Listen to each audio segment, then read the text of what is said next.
In this video, I'm going to talk about my reaction to the Super Bowl. First of all, there are 5 shorts that document me at different times. I like to delete shorts if they don't get any views, but if they get a view, I'll keep it. So, just stating that if you don't want 2 of them to be deleted, and I know the other ones are poor on views too, I guess they just mustn't have gone through the filter this way that some of them were able to. Usually if I use a team name, it has better results, but I digress. Anyway, for the Super Bowl, it was a very interesting reaction for me. First of all, it's the first time that I felt joy in a Super Bowl winner in, a while. Now, obviously, it wasn't until 2022 that I became an Eagles fan, which obviously leads people to believe that I'm bandwagoning. It's not totally that. It's actually more so, if anything else, the fact that I felt bad the Phillies lost to the Houston Cheaters in the World Series, which I know they sound totally unrelated, but also my unwillingness to become a Phillies fan because I think that their fan base is toxic. However, before then, there were reasons that would lead me into supporting one side over the other. Like in 2021, I cheered for the Bengals because I was actually almost about to become a Seahawks fan. And because I was bordering on a Seahawks fan, obviously the Rams are a major rival of the Seahawks. So I cheered for the Bengals, and they lost. That was 2022. I was cheering for the Eagles, and they lost. For 2020, Bucs versus Chiefs, I honestly wasn't really aware of that one. I think I rooted for the Chiefs just because me and my family hated Tom Brady. So 2018, I was cheering for the Rams. 2019, I forgot who I was cheering for. I don't even think I was really even aware of that Super Bowl. 2017 Super Bowl, I honestly don't even have memories of that either, even though the Eagles won. 2016, I know I was cheering for the Falcons. My parents wouldn't let me stay up to watch the end of the Super Bowl because the Falcons up 20-3, and they were almost certain they were going to win. And then I heard the Patriots winning, and I was so confused. Well, that's what 20-3 does. And it wasn't just any 20-3 either. It was being up 28-3 with 17 minutes and 6 seconds left of regulation. And when the fourth quarter started, the Falcons were still up 28-9. For the first time in history, a team that maintained a 3-possession lead into the fourth quarter lost the game. The Patriots were able to tie it up at 28. They almost did a fair catch kick to win the game outright, but they decided against it. Speaking of which, a fair catch kick, I don't know what that is. I have to actually look at that. It's a very rare play where basically you can fair catch and do a field goal where they can't block, and you don't have to back up 7 yards from the line of scrimmage. But again, I don't know if that's always the right thing to do.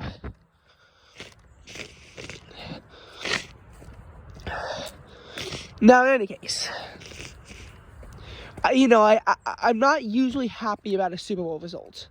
And these playoffs, I'm going to be honest, leading up to this point, I was somewhat, not pleased with what happened. Because I was cheering for the Browns over the Texans in the wild card round, and that didn't go my way. I was cheering for the Eagles, and I had to see them getting squished by the Tampa Bay Buccaneers.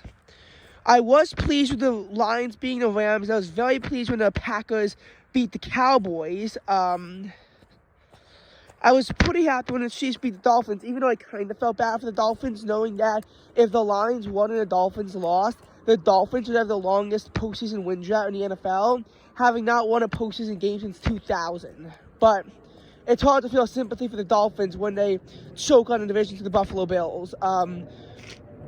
Which really just exposes 2 things. The fact that they can't beat good teams, and the fact that,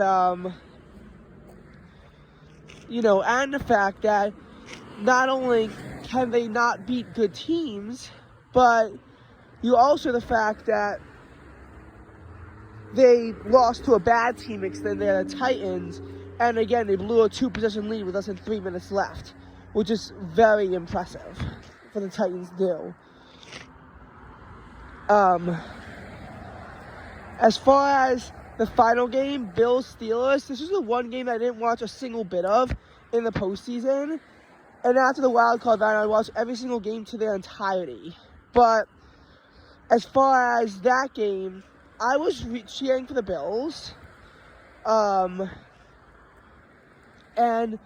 a lot of it just came down to the fact that, you know, they were in 4 Super Bowls in a row and they didn't win any of them. And 2 of them they lost to the Cowboys, another one to the Commanders, another one to the Giants because they missed wide right. So pretty much every single Eagles rival in the division beat the Bills in the Super Bowl at some point, except for the Eagles, obviously. But as far as that went, I would feel bad for them because they're always depressed. And the Pittsburgh Steelers are a team that I didn't even want in the playoffs, but they snuck in anyway.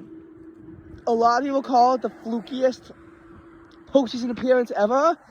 And while I'm not going to defend that, I will say it's very fluky how the Steelers got into the playoffs, especially after they lost back-to-back games against the Cardinals and Patriots, who are obviously 2 of the worst teams in the NFL this season, that both finished with only 4 wins.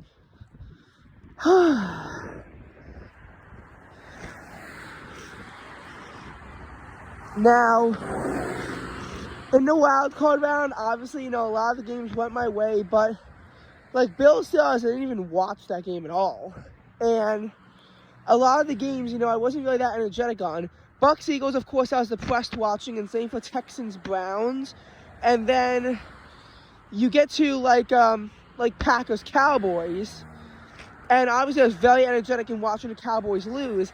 Chiefs Dolphins, I didn't really feel the energy that the same way. And obviously Rams Lions, I was a huge Lions fan, and it was so obvious in how I was. Then we get to the divisional rounds. Again, 1 for 2. Bills Chiefs, you know, I had a slight inkling to cheer for the Bills, mainly because they've never won a Super Bowl before, and they can't beat Patrick Mahomes in the playoffs. But also, I did want to see Taylor Swift continue, so I was mostly on the neutral side of it. Maybe I had a slight preference towards the Buffalo Bills, but it was, you know, nothing incredible. It wasn't that I, you know, was cheering for the Bills. Now, Texans-Ravens, I decided I was going to cheer for the Texans because even though they just demolished my Super Bowl pick in the Cleveland Browns, I was like, okay, number one, if the Texans beat the Ravens, it makes my pick look more competent. It makes it just look like the Texans, little God-based franchise, and that are performing at a God tier level. And I was like, okay, if, you know, that's the case, then beat the Ravens. I don't like the Ravens also because they cut into the Eagles fan base, and pretty much means that until you get to Eastern Delaware, it's Ravens country, and I don't like that. Also, I just don't like the Ravens in general. So I was cheering for the Texans, and obviously I got soul crushed in doing so. Packers-Niners, again, another soul crushing because the Packers were up for so much. You know, I did not want to see the 49ers win, and I knew that the Lions had a better chance of reaching the Super Bowl if the Packers won, because the Lions would get another home game. And I'm telling you, in both of the Niners games, they got so bailed out. In this case, they got bailed out by Matt LaFleur going for on 4th and 1 at the San Francisco 12-yard line, which personally I was fine with, considering that, number one, the flow of the game dictated that, you know, you were moving the ball pretty well. It was only a 4th and 1. Your chances of converting it are about 70%. And let's say you don't get it, okay, they have 88 yards to go down the field to get a touchdown. So I don't have a problem with the 4th and 1 call. Obviously, Carlson missed a 41-yard kick, but that's not the coach's fault. That's just the Packers need a new kicker. Carlson, I've seen him miss extra points in a Sunday Night Football game against the Vikings. I've seen him miss an extra point in a wild card game against the Cowboys. This is not a consistent kicker. He has a good leg, but he has poor accuracy. And, you know, he missed the kick wide left, which enabled Purdy to go on a game-winning drive, and Jordan Love then threw a game-sealing interception. Again, a lot of it came down to the Packers couldn't get interceptions, while the Niners could, in very similar throws. Again, the Niners got so bailed out, and I was so pissed off. Now, Lions-Bucks, I obviously was a big, fan of the Lions. The Bucks had just eliminated the Eagles and were taunting us for it. And obviously, that made me want them to shut up. Even if it involved cheering for the Niners, I still would have done so. I would have cheered for the Niners just so that I wouldn't have to deal with the annoying Bucks fans. Like, and I'm being genuine too. I would have cheered for the Niners to beat the Bucks if it came down to it. And I hate the 49ers, but I needed a vengeance for it. And the Buccaneers can be some of the most toxic people, on this earth. I was just very happy when the Lions won. It was a very stressful game, but one in which the Lions were able to emerge victorious in. Finally, though, like, you get to the conference championships, surprisingly, despite the Eagles losing to the Chiefs last year in the Super Bowl, I was like, I was rooting for the Chiefs because of Taylor Swift, and there's also absolutely no reason for me to cheer for the Ravens. They won, and I was always so scared that the Chiefs would choke it because their offense was incompetent. Thankfully, though, the Ravens' offense was also incompetent, and the Chiefs held on. Lions, Niners, you cannot believe how pissed I was. Dan Campbell going for it twice on fourth down. One of us was in a fourth and medium situation when you are not moving the ball at will. Take the points where you can get them. Especially, like, going on 4th and 2 in field goal range, I somewhat get. 4th and 3, though, when your offense has not been moving the ball at will, like, there's no reason why that call was necessary. And your fumbles and